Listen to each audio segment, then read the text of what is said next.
In the summer of 1916, a single gunshot echoed across the holy city of Mecca, not aimed at pilgrims or invaders, but at the very heart of the Ottoman Empire itself. The man who fired that symbolic shot was Sharif Hussein ibn Ali, and with it he ignited the Arab Revolt that would reshape the Middle East forever.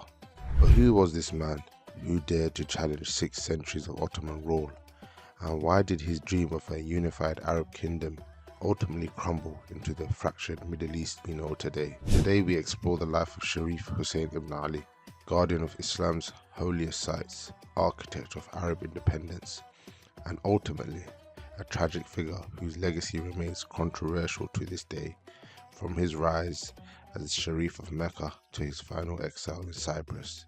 This is the story of the last great Arab king. Born around 1854 in Istanbul, Hussein ibn Ali al-Hashimi belonged to one of the most prestigious lineages in the Islamic world.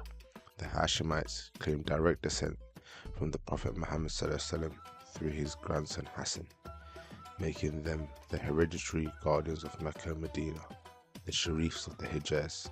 Hussein's early life was marked by the complex politics of the declining Ottoman Empire. His family had served as Sharifs for generations, but the position was far from secure. The Ottomans maintained tight control over the appointment, often playing different Hashemite branches against each other to prevent any single family from becoming too powerful. Hussein spent much of his youth in Istanbul, where he received a traditional Islamic education, while also learning the intricate art of Ottoman court politics. Here he witnessed firsthand the empire's struggles with European powers and growing nationalist movements.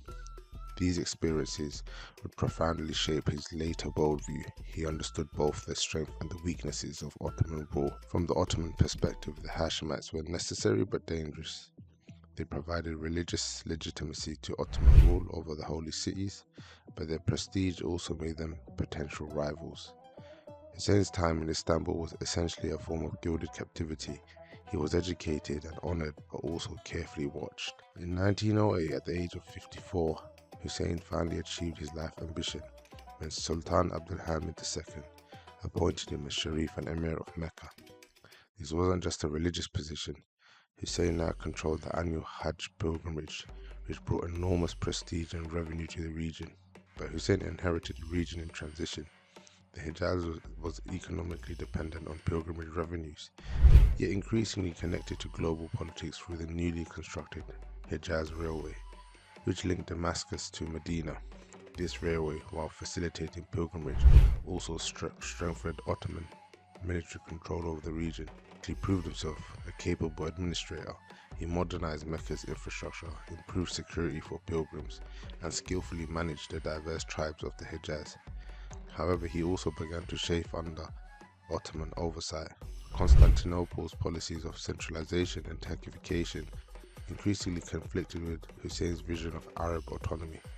To the Ottoman government, Hussein was becoming dangerously independent.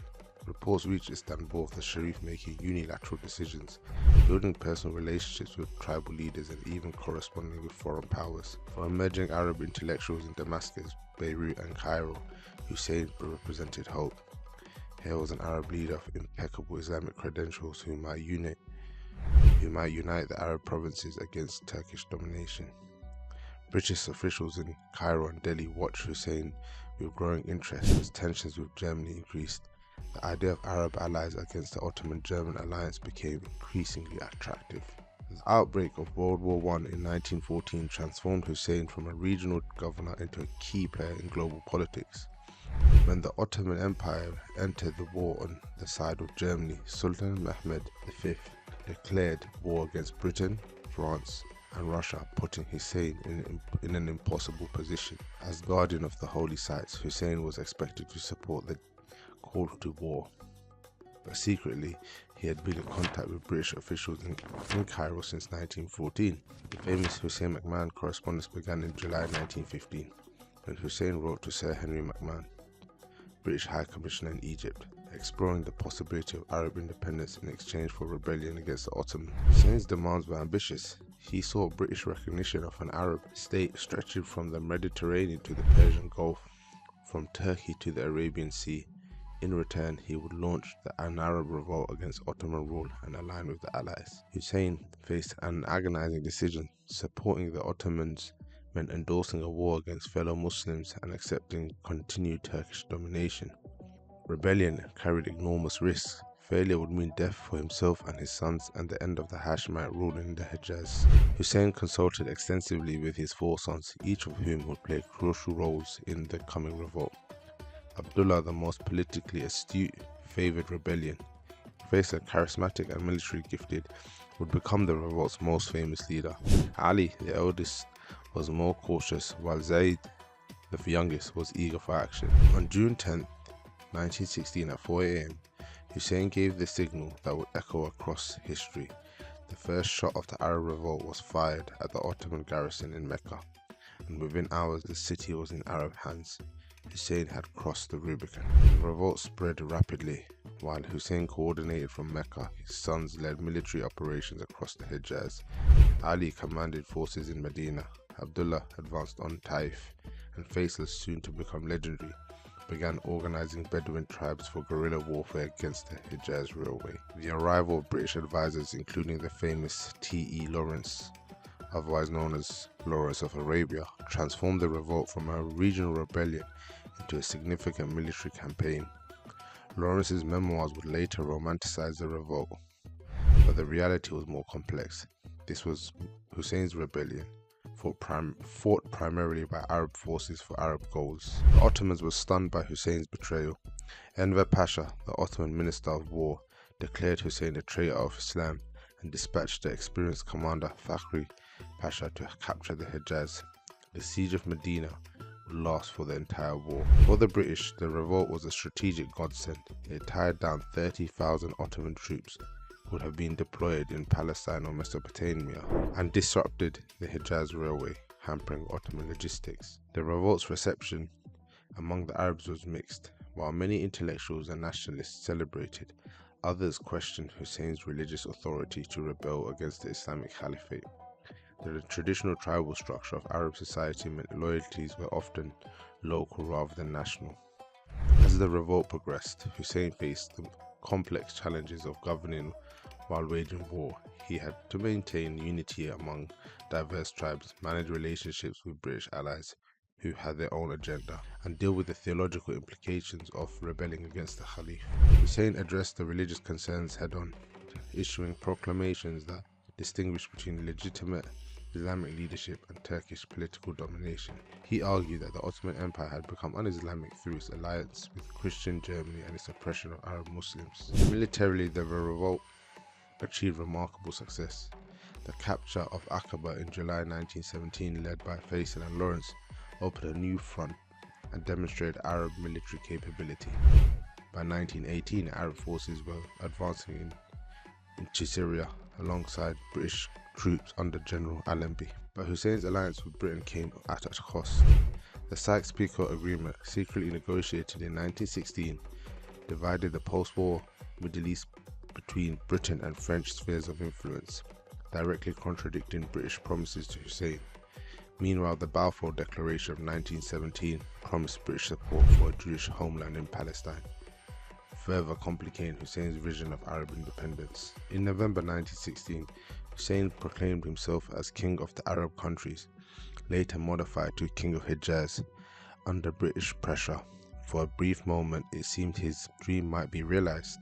Arab forces had liberated the Hejaz, his son Faisal was advancing towards Damascus, and the Ottoman Empire was collapsing. The end of World War I in 1918 found Hussein's forces in control of much of Western Arabia and southern Syria. His son Faisal entered Damascus in triumph, and Hussein himself was recognized as an independent king by the Allied powers. But the post-war settlement betrayed Arab expectations. At the Paris Peace Conference, Hussein's delegation, led by Faisal, found themselves sidelined as Britain and France implemented their secret agreements. Syria was placed under French mandate, Palestine under British mandate, and Mesopotamia became the British-controlled state of Iraq. From Hussein's perspective, the Allies had betrayed their promises. The unified Arab kingdom that he had been promised was carved up between European powers and even his control over the Hejaz was not fully recognized. British officials argued that Hussein's demands had been unrealistic and that the mandates were temporary arrangements leading to eventual independence.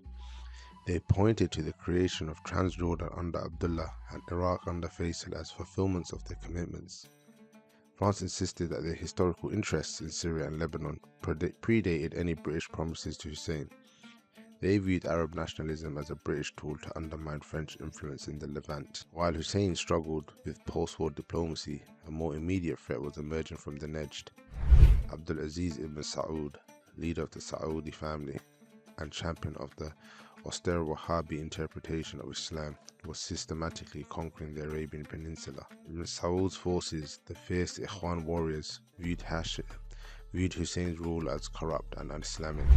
The theological differences between Hashemite traditional Islam and Saudi Wahhabism was irreconcilable, but the conflict was also political. Two visions of Arabia could not coexist.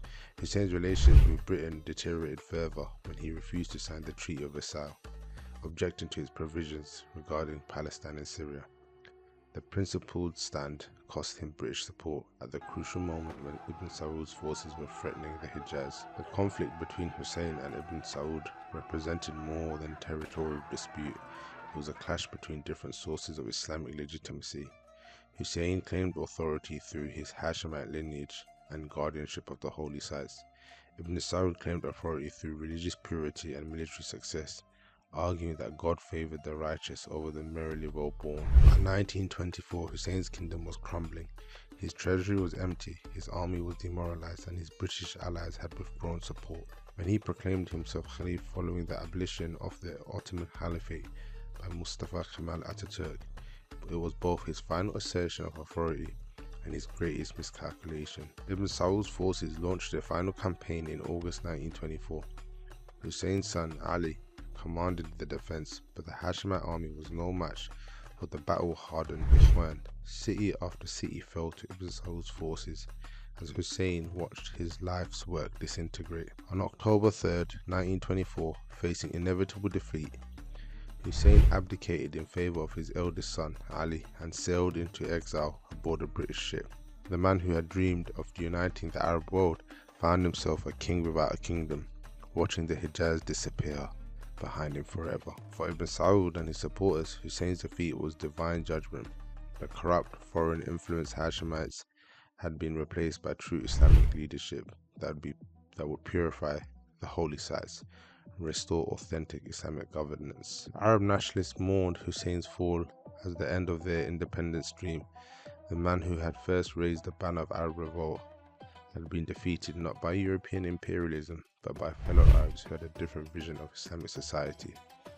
British officials, while privately regretting Hussein's fate, quickly adapted to the new reality. Ibn Saud was clearly the strong leader, and British interest in Arabia required practical partnerships, not sentimental loyalties. Hussein spent his final years in exile on the island of Cyprus, a guest of the British Empire he had once served and which had ultimately abandoned him. He died in 1931, still dreaming of Arab unity and independence, still bitter about the betrayals that had destroyed his kingdom. Yet his legacy lived on through his sons. Abdullah became the emir and later king of Transjordan, founding the modern state of Jordan. Faisal ruled Iraq until his death in 1933. The Hashemite dynasty that Hussein established continues to rule Jordan today under his great-great-grandson, King Abdullah II. Hussein's greatest legacy was the idea of Arab nationalism itself. His revolt proved that Arab independence was possible and inspired generations of Arab leaders.